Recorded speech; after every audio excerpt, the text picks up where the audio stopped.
السلام عليكم. تعالوا في الفيديو النهاردة هنتكلم عن تقفيل المنديل والحاجات الأخيرة خالص اللي بنعملها وازاي تطلعيه شكله حلو لما تيجي تسلميه. أول حاجة بعد ما خلصت كل حاجة في تطريزه والخياطة والجبير الأخير وكل حاجة، طبعا أول حاجة بنبدأ بيها إن احنا نكوي المنديل لأنه بعد ما بنغسله بيكون اتكسر شوية. كوي المنديل حاجة يعني ايه، محتاجة شوية وقت ومحتاجة ان انت تظبطي المكوى عشان ما يلسعش منك، لاني قبل كده كنت بشتغل وكنت عايزة ان انا اكوي بسرعة وعليت النار بتاعة المكوى فلسع مني وبوظ الشغل، وللأسف كان مطلوب مني الشغل ان هو هيتسلم خلاص، اللي هو انا كنت بقفل عشان اسلم.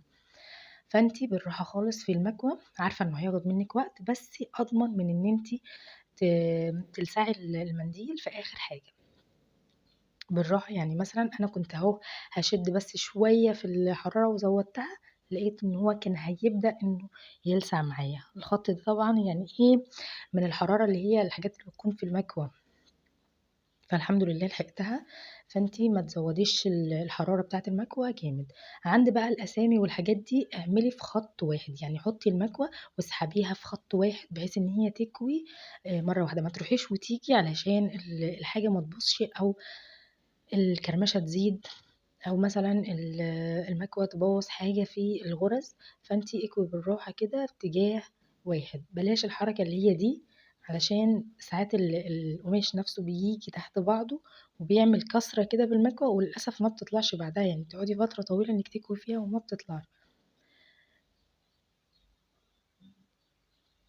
خدي وقتك خالص في كوي المنديل، احنا عايزين شكله يكون كويس ويكون مفرود كده، وضغطي كويس على الحروف بتاعة الخياطة اللي هي بتاعة الجوبير علشان تبقى مفرودة حلو، عشان دي يعتبر بتبقى أهم حاجة لأن بتبقى مشدودة شوية.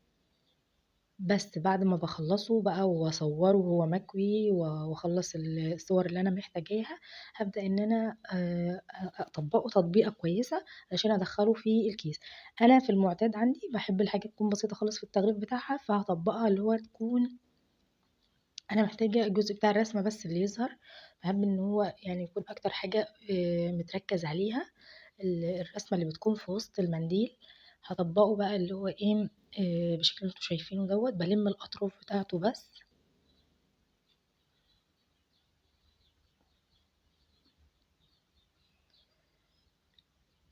ودي يعتبر اسهل طريقة بتغلفي بيها، لان مش بتاخد منك وقت. وبجيب الكيس اللي هو الشفاف ده، بيكون مقاسات، لو انت مثلا حابه انك تظهري اغلب المنديل بتبقى فيه اكبر من كده، بس انا بحب المقاس ده قوي. طبعا ما ننساش نحط برفيوم عليه، والافضل ان انت ترشي على الظهر بتاع المنديل قبل ما تطبقيه، علشان مثلا لو في حاجه فيها رسمه او حاجه ما تبوظش. ويا ريت تحطي حاجة حلوة للكلاينت بتاعتك، علشان دي حاجة بتفرح جدا وبتبقى جميلة. بس بيكون دوت شكله. لو عندك الشنط اللي هي القماش الصغيرة بتبقى جميلة، لو مش عندك ممكن تزودي شوية في التكلفة وتحطي شنطة هدايا، وده بيكون شكله النهائي.